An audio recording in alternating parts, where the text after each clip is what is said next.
grabar porque ahí está ya. Listo. Bien. La idea, porque sí, pues hubo algunos compañeros que me mandaron un mensaje que no se iban a poder conectar. Entonces la idea es que por favor revisemos las grabaciones de clase. Por ahí si ustedes entran a la plataforma, ahí están las grabaciones de clase, sobre todo para los compañeros que pues no ingresaron y que pudieran comentarles de que revisen las grabaciones pues de la misma clase. Porque lo que vamos a revisar pues sí es un tema vaya nuevo, ¿verdad? Y que sí exige que tengamos pues bastante atención en esto. Acá está. Bien, por favor, si algo no se entiende, no duden en, por favor, comentarlo, ¿sí? Esto me interesa muchísimo que pueda quedar bastante claro porque también es lo que van ustedes a entregar para lo que sería su segundo periodo. Entonces, es muy sencillo de realizar, de hecho es muy rápido, pero sí es pues de pronto importante conocer el porqué, ¿sí? Porqué de las cosas. Entonces, bueno, el tema se refiere a cómo vamos a calcular la confiabilidad de un instrumento, ¿sale?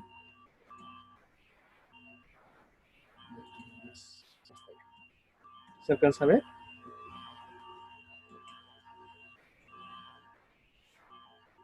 Sí, Sí, profe. profe. Ok, bien.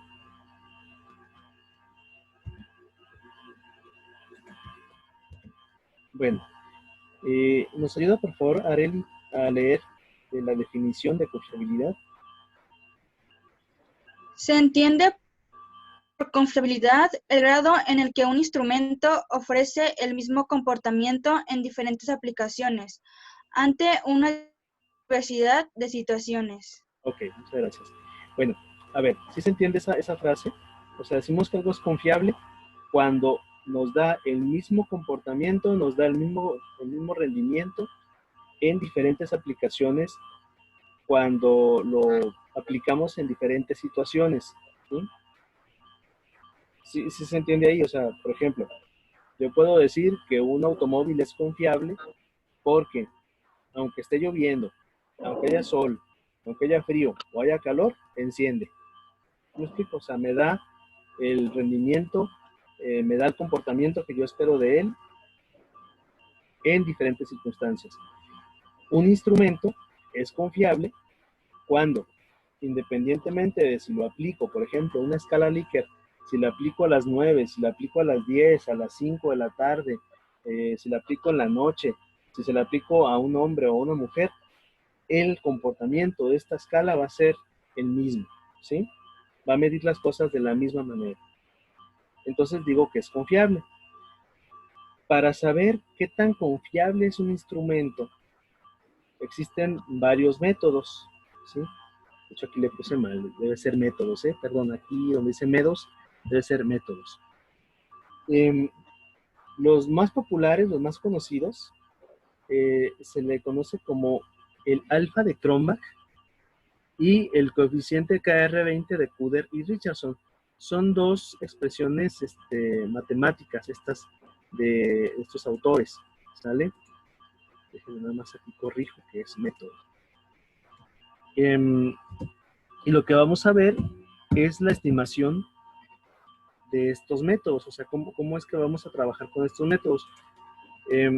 Como psicólogos, pues tenemos que saber algo de matemáticas, entonces sí es necesario, pues, que nosotros podamos conocer, más que nada, cómo es que se comportan este tipo de métodos para poder también entender pues cómo es que se construyen diversos instrumentos de recolección de información y de dónde nacen. Por ahí ustedes en cuarto van a ver dos materias que se llaman evaluación psicológica de adultos y evaluación psicológica de niños y adolescentes. Y lo que van a revisar son diferentes instrumentos, ¿verdad? Que permiten en un momento dado evaluar diferentes aspectos como inteligencia, personalidad, y lo importante es saber también qué tan confiables son esos instrumentos. Entonces, ahí tenemos estos dos métodos. El más conocido de todos es el alfa de Cronbach, ¿sí? Se llama así por el inventor del método, ¿sí? Un señor que se apellida Cronbach. Entonces, ¿en qué consiste este método de alfa de Cronbach? Que es el que vamos a ver. Los otros, aunque son conocidos, no son tan aplicados, ¿sí? Se aplican mucho más el alfa de Cronbach. Bueno, ¿en qué consiste? Ahí está. Se dice que el alfa de Cronbach es un método de estimación de la confiabilidad que se basa en la medición interna de las correlaciones entre los ítems y su relación con la cantidad de los mismos. O sea, en pocas palabras. Imaginen ustedes, para entenderlo, un grupo donde se encuentran 50 compañeros. Y de esos 50 compañeros, 2 se pelearon y esos 2 no se hablan. 2 de 50. ¿Qué tan significativo es? ¿Sí? A ver, Diana, ¿qué tan significativo podría ser eso? Yo pienso que no mucho porque no es una cantidad que sea mayoría, vaya. Exactamente. Son, muy bien, muchas gracias. Son 50, 2 tuvieron ahí un conflicto, en este momento no se hablan y pues no es significativo para el comportamiento total del grupo. Tengo otro grupo de 3 personas. De ese grupo de 3 personas, 2 se enojaron y no se hablan. ¿Qué tan significativo es?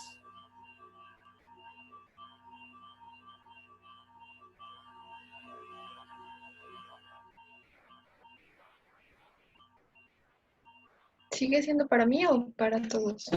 Bueno. Para todos. Ok. Pero igual, contéstelo.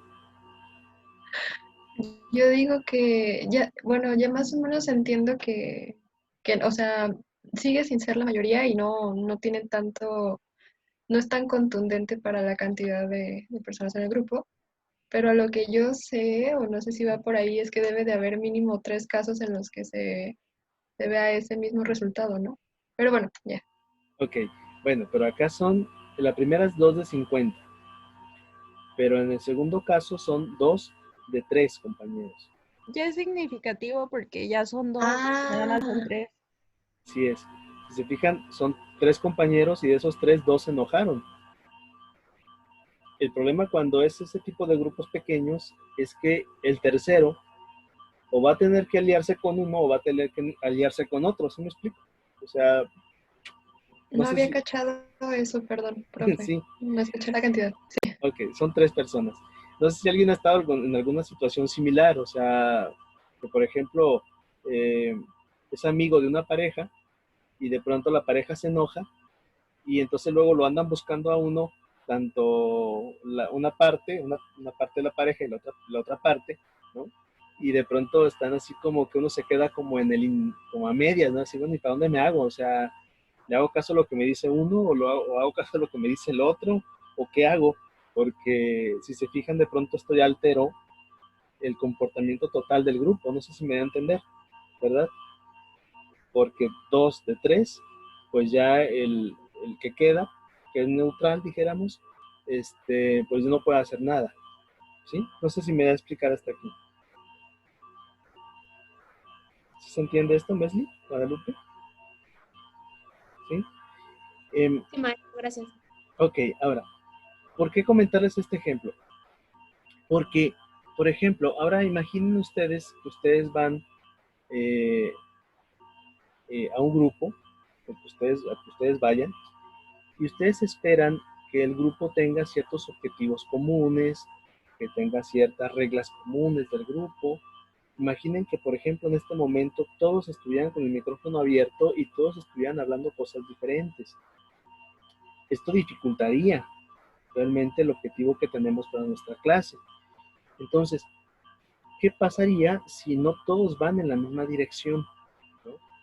El comportamiento del grupo ya no sería el mismo. La idea, o al menos lo que quiere hacer aquí Cronbach, es determinar qué tanto todas las preguntas o todos los ítems de un instrumento van caminando en la misma dirección. O sea, qué tanto todos miden la variable de la misma manera, de la misma forma. ¿Sí se entiende hasta aquí?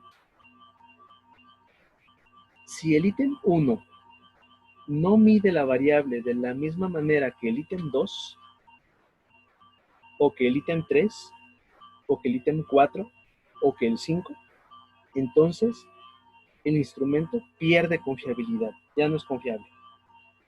¿Sí? Para que sea confiable, deben de todos los ítems medir la variable de la misma manera. Por esa razón es que hay que concentrarse mucho en cómo formulamos las preguntas, o sea, cómo formulamos los ítems. Porque la idea es de que si hay confusión en un ítem, entonces ese ítem va a ser problemático. ¿Sí? Uno se da cuenta porque cuando está aplicando un instrumento, por ejemplo, un examen, a veces si yo utilizo una palabra que no se entienda, me voy a dar cuenta porque todos los alumnos me van a decir, oiga maestro, ¿y esa palabra a qué se refiere? ¿Y eso qué es? ¿No? Entonces, vean que para en ese momento esa pregunta va a ser problemática. ¿Sí? ¿Por qué va a ser problemática? Porque va a crear confusión. ¿Sí se entiende hasta aquí? ¿O no? Daniel. Sí, profe. ¿Sí? Ok, entonces la idea es de que todos los ítems vayan parejitos. O sea, de que todos los ítems de una escala o de un instrumento vayan midiendo la variable de la misma manera, de la misma forma. Para lograr esto, entonces tenemos que saber cómo se relacionan los ítems entre sí, ¿sí? Como en un grupo. Vaya. Aquí, por ejemplo, en esta lámina vamos a ver que, por ejemplo, tengo una escala, hice una escala con 7 ítems, con 7 preguntas. Ustedes hicieron una de 15, ¿verdad? Aquí yo tengo 7 preguntas. Aquí está la pregunta 1, la 2, la 3, la 4, la 5, la 6, la 7. Y quiero saber cómo se relacionan cada pregunta con el resto de preguntas. ¿Sí? ¿Para qué quiero saber esto? Porque es el equivalente a saber si todos los ítems miden la variable de la misma manera. Es como si yo tengo un grupo de 10 personas, donde está Juanito, Pedro, Juan y Luis, y quiero ver cómo es que Juanito se relaciona con Juan, cómo es que Juanito se relaciona con Luis, cómo es que Juanito se relaciona con Pedro, etcétera. ¿Sí? En este caso, vean ustedes que aquí yo voy a ver cómo es que el ítem 1 se relaciona con el 2, ¿verdad? Voy a poner aquí el resaltador. Ahí está. Quiero saber cómo es que el ítem 1 se relaciona con el 2, qué relación tiene el ítem 1 con el 3, qué relación tiene el ítem 1 con el 4, qué relación tiene el ítem 1 con el 5, qué relación tiene con el 6 y qué relación guarda con el 7. ¿Por qué el 7? Porque son 7 ítems. Si tuviera 10 ítems, pues tendría que ver cómo se relaciona el 1 con el 8, el 1 con el 9, el 1 con el 10, hasta el 15. ¿Sí? ¿Sí vamos claros en eso? ¿O no? Díganme si se entiende o no, porque esto es como la base primera para poder entender lo demás.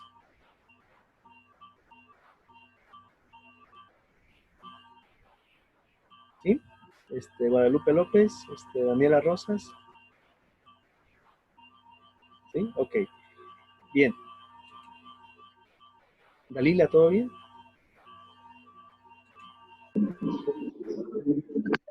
Hola, profe. También, Daniela.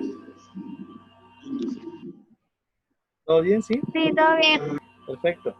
Bueno, entonces, aquí la idea es de que si ustedes tienen un instrumento que tenga 7 ítems, yo estoy usando aquí uno hipotético de 7 ítems, entonces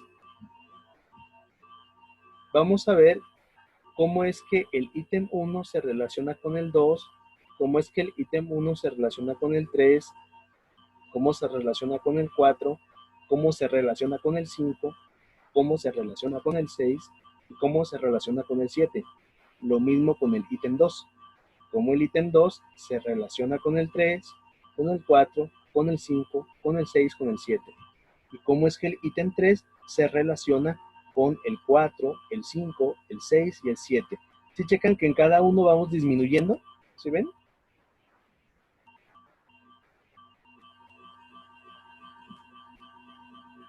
Sí, porque ya está el antecedente en los primeros. Exactamente. O sea, por ejemplo, decir 1 con 2 es lo mismo que decir 2 con 1. Entonces, por eso el 2 con 1 ya no está, ¿verdad? Sino que aquí vamos a hablar de ahora del 2 con el 3, porque eso no se han relacionado.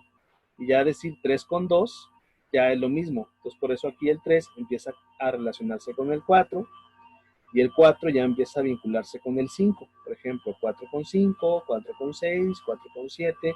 Y aquí tengo el 5 y el 5 se va a vincular con el 6, con el 7 y finalmente el 6 pues se va a vincular solamente con el 7 porque ya todos los demás ya medimos cómo están vinculados, ¿sí? Entonces aquí la idea es saber o determinar cómo es que vamos a medir esa relación entre los diferentes ítems. Por ejemplo, si yo quiero saber cómo se la lleva los datos del ítem 1 con los datos del ítem 2, entonces voy a tener que aplicar una fórmula matemática. Esta fórmula matemática se le conoce como coeficiente de correlación, ¿sí? Aquí está.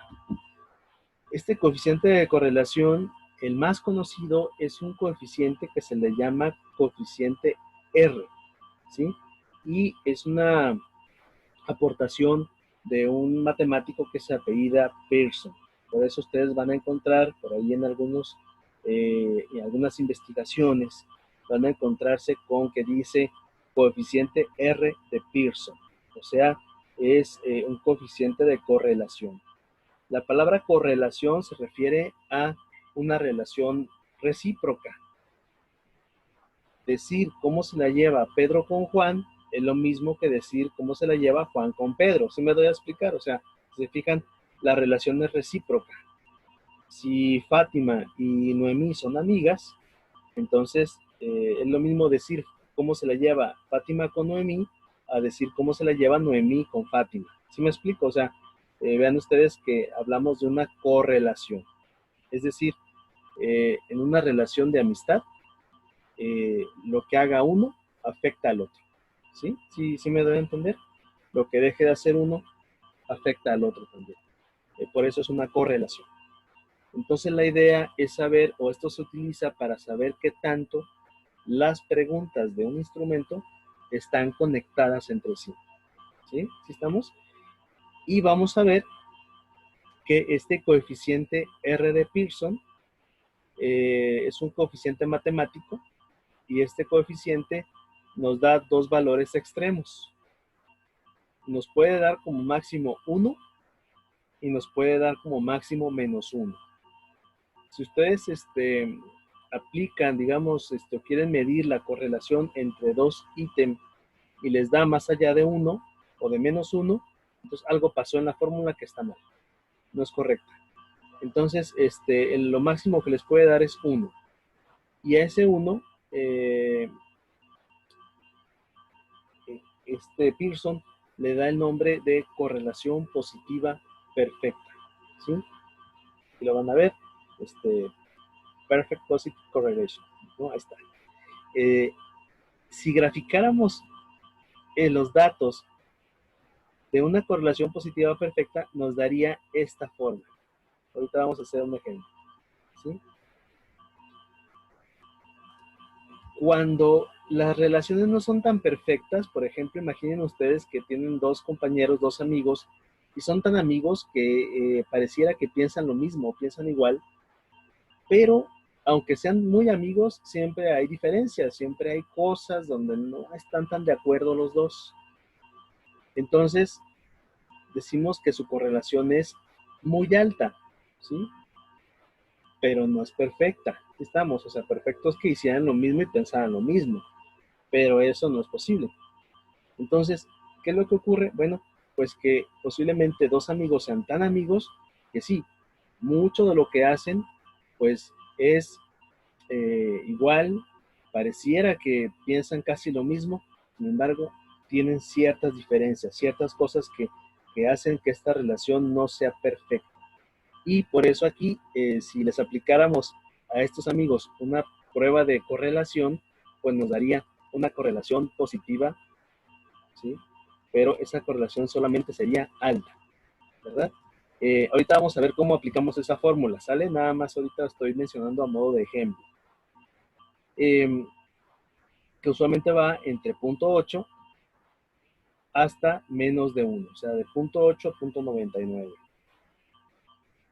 Si tenemos de 0.6 a 0.79, tengo una correlación alta. Si tengo de 0.4 a 0.6, pues es una correlación moderada. Si tengo de 0.2 a 0.4, es una correlación muy baja, o baja, perdón. Si tengo de 0 a 0.2, es una correlación muy baja. Y si el factor R me da 0, entonces no hay correlación. Una correlación 0 implica que hay indiferencia, ¿sí? Pero por otro lado, vamos a ver que existen también correlaciones negativas. Y esto lo vamos a ver cuando dos personas se odian. Entonces pareciera que uno hace lo contrario que el otro. Cuando existe una relación de odio, entonces si el odio es perfecto, alguien haría exactamente lo contrario a lo que el otro hace. Pensaría exactamente lo contrario a lo que el otro piensa, ¿sí?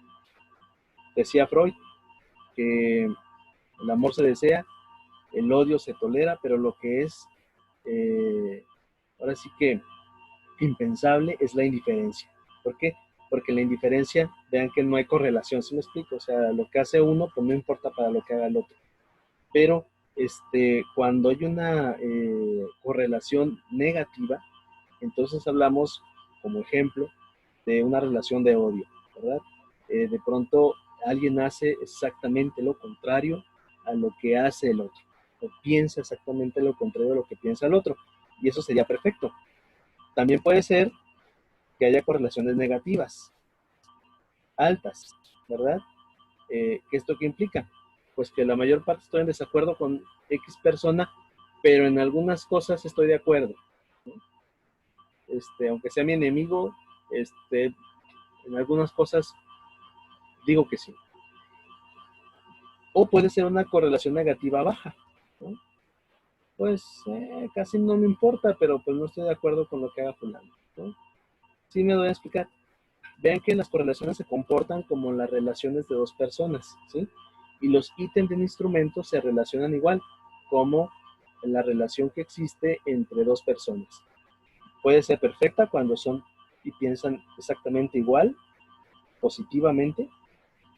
Pueden ser perfectas negativamente si piensan lo contrario. Pueden ser altas si piensan más o menos igual todo, ¿no? O pueden ser negativas si están casi en contra de todo. Pueden ser positivas bajas si es que están pues a favor de algunas cosas y otras no. Igual pueden ser negativas bajas si están pues casi en contra, pero pues en algunas cosas nada más. Y no hay correlación cuando el otro ni siquiera me importa, ¿sí? O sea, es decir, una correlación negativa cuando alguien hace algo y el otro ni siquiera emite un punto a favor o en contra, ¿sí? Bueno, no sé si hasta aquí más o menos se vaya entendiendo el concepto de correlación, el concepto, no la fórmula, el concepto de la correlación. ¿Sí se entiende hasta aquí?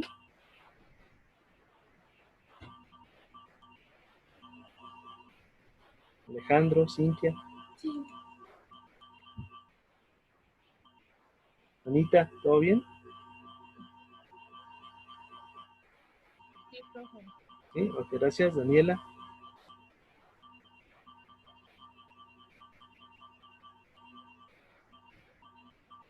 ¿no? Dani Rosas, ¿todo bien?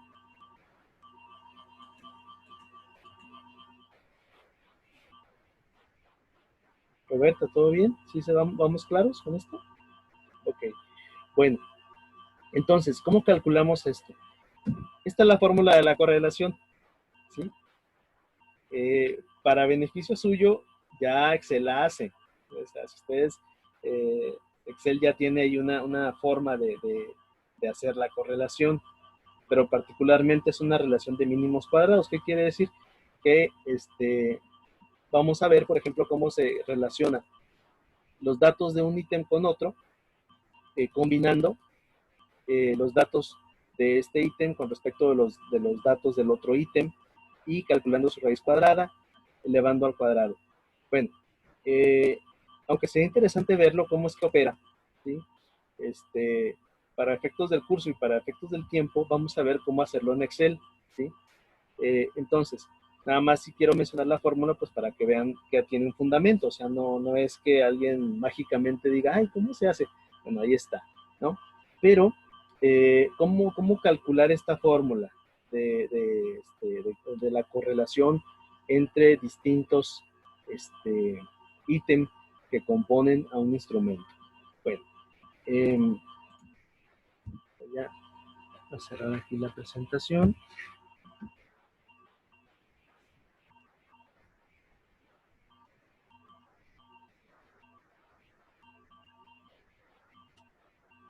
Ándele, que no me deja. Ahí está. Listo. Bien. ¿Cómo le vamos a hacer? Miren, particularmente para poder hacer esto, pues vamos a recurrir a nuestro Excel. Ahí vamos a requerir que todos tengan Excel en sus computadoras. Yo sé que pues ya la mayoría tienen Excel. Entonces, vamos a abrir aquí nuestro Excel y quiero mencionarles cómo es que van a trabajar ustedes con, primero, la correlación y luego cómo estimar la correlación entre los distintos ítems que comportan un instrumento. Aquí tengo yo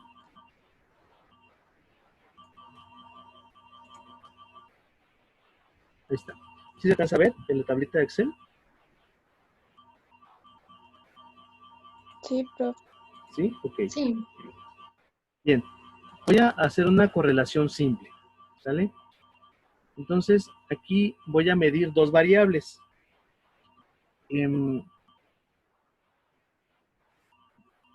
Por ejemplo,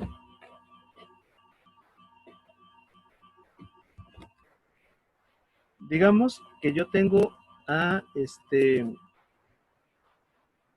dos a dos variables. Por ejemplo, vamos a decir que quiero medir el promedio escolar y quiero medirlo o quiero contrastarlo contra lo que sería el número de horas de estudio, ¿sí? O horas que dedica a estudiar.